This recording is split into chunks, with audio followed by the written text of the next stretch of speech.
La globalisation financière n'est qu'un des aspects de la globalisation.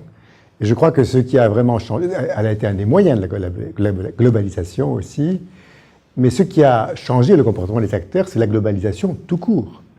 C'est-à-dire le fait que les marchés de fournisseurs, d'acheteurs, de clients, les marchés financiers, etc., sont en grande partie globalisés. Voilà le vrai changement, si vous voulez. Alors là encore, la finance a été un moyen. Aujourd'hui, il faut savoir qu'elle existe, il faut savoir que pour certaines entreprises, en tous les cas, elle est globale et la finance globale fonctionne en tant que telle. Mais, je répète, la finance, c'est qu'une dimension.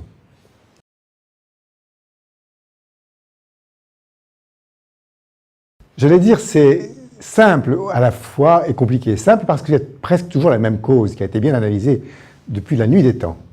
Une crise financière, c'est d'abord une bulle qui éclate. Une bulle se crée quand les gens peuvent acheter à crédit des biens pour les revendre. Pas pour s'en servir, mais pour les revendre. Et les mots-clés, c'est on achète pour revendre, pas pour utiliser. Et deuxièmement, on le fait à crédit. Exemple, la fameuse crise des tulipes en Hollande.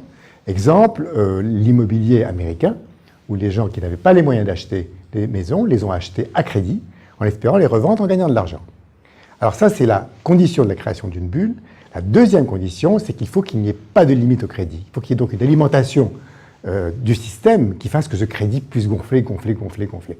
Toutes les bulles ont le même comportement et les mêmes causes.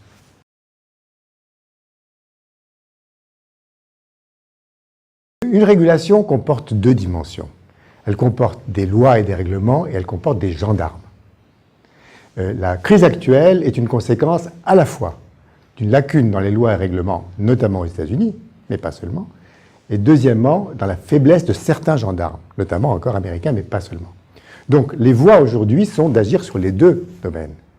Revoir la régulation, la réglementation d'abord, et ça, c'est en train de se faire, beaucoup plus qu'on ne le dit et qu'on ne le croit. Ça s'appelle BAL 3, ça s'appelle Soldabilité 2, ça s'appelle la création de l'autorité bancaire européenne, etc., etc. Donc, du groupe du G20, il y a des choses qui ont été faites en termes de réglementation. Maintenant, on est à la phase de la mise en œuvre. La mise en œuvre pose un danger, qui est que si on va trop loin, on va étouffer la croissance, en limitant trop le crédit, si vous voulez. Et elle pose un problème, qui est qu'il faut avoir des gens qui appliquent la réglementation, qui sont compétents et indépendants. Voilà, ça a l'air très simple à dire, mais ça tient vraiment en deux phrases.